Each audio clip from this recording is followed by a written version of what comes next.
Cyclic process है ABC।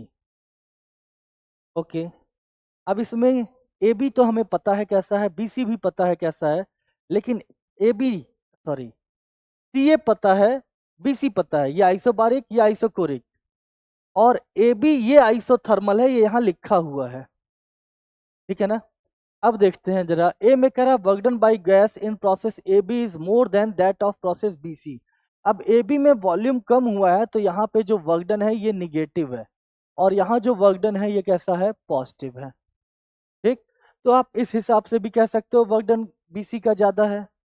ठीक है, और अगर आप मैग्नीट्यूड को भी इवन कंपेयर करते हो ना, तो अभी ए बी के नीचे का जो एरिया है, ए बी के नीचे का एरिया यानी ये वाला एरिया, इतना एरिया, बीसी के नीचे का एरिया मतलब ये वाला एरिया, तो बीसी के नीचे का एरिया ज्यादा है, वो हमें क्लियरली दिख रहा। ठीक, तो इवन मैग्नीट्यूड की भी बात करें ना, तो भी बीसी का मैग्नीट्यूड, बीसी के वर्क डन का मैग्नीट्यूड ज्यादा है, तो ए हमारा, ये कह रहा है ए बी का ज्यादा है, तो ये तो रॉन्ग है। B, net heat energy has been supplied to the system. अब अगर आप पूरे प्रोसेस को देखोगे तो net heat energy has been supplied to the system, तो पूरे प्रोसेस में जो डेल्टा क्यू है, पूरे प्रोसेस साइक्लिक प्रोसेस के लिए डेल्टा यू होता है 0,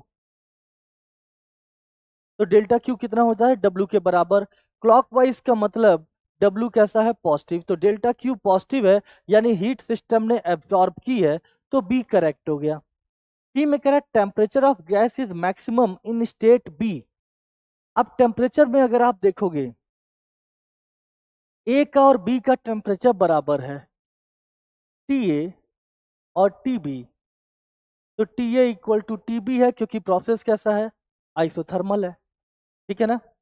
अब अगर सी का देखोगे तो ए सी कैसा प्रोसेस है, आइसोकोरिक। अब क्योंकि सी का प्रेशर ज्यादा है तो यहाँ का टेम्परेचर भी ज्यादा होगा, और अगर सी को कंपेयर करोगे तो चलो ए से सी का टेम्परेचर ज्यादा है और ए और बी का बराबर है, तो सी का ही फिर सबसे ज्यादा हो गया, तो temperature of gas is maximum in state B, ये रॉन्ग हो गया, एक्चुअली सी का ज्यादा है। ठीक, और D, in process C A heat energy is rejected out by system. अब अगर सी ए प्रोसेस को देखोगे तो इसका जो डेल्टा क्यू होगा, आप लिख सकते हो इसे N C V delta T. अब क्योंकि टेम्परेचर इसमें डिक्रीज कर रहा, तो ये कैसा आ जाएगा, निगेटिव, और इसका मतलब हीट एनर्जी रिजेक्ट हो रही है। राइट आंसर होना चाहिए बी और